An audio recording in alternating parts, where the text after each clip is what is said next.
Jamaat-e ഇസ്ലാമിയുമായി AK ബാലന്റെ പ്രസ്ഥാനമുണ്ടല്ലോ, അതിനോട് എങ്ങനെയാണ്? അത് വലിയ വിവാദമായി നിൽക്കുകയാണ്. ഇപ്പോൾ നിലവിൽ സംസ്ഥാനത്ത് കലാപം ഉണ്ടാക്കാനുള്ള ശ്രമം എന്നാണ് പ്രതിപക്ഷം അതിനെതിരെ ആരോപിക്കുന്നത്. BJP നടത്തുന്ന രാജ്യത്തെമ്പാടും വർഗീയ ധ്രുവീകരണം CPM നടത്തുന്നു എന്നുള്ളതാണ്.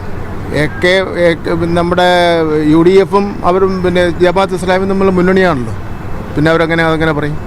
അപ്പോൾ AK ബാലന്റെ പ്രസ്താവന അംഗീകരിക്കുകയാണോ, സപ്പോർട്ട് ചെയ്യണോ?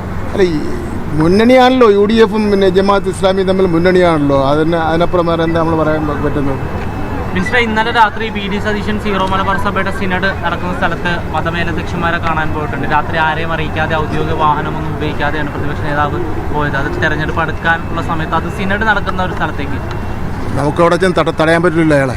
അല്ല മിനിസ്റ്റർ, പോകാനുള്ള അവകാശമുണ്ടല്ലോ. ഇവരിൽ നിന്ന്, അതായത് കോൺഗ്രസിൽ നിന്ന് പിന്നോക്കം പോയ ന്യൂനപക്ഷ വോട്ടുകൾ, പ്രത്യേകിച്ച് ക്രൈസ്തവ വോട്ടുകൾ അവർക്കൊപ്പം വന്നിട്ടുണ്ട്. ആ സമുദായം ഈ ക്രൈസ്തവ വോട്ടായിരുന്നാലും ന്യൂനപക്ഷ വോട്ടായിരുന്നാലും ഞങ്ങൾക്ക് പിന്തുണ നൽകാതിരിക്കുന്നതിന് വേണ്ടിയുള്ള ഒരു കാരണമില്ലല്ലോ.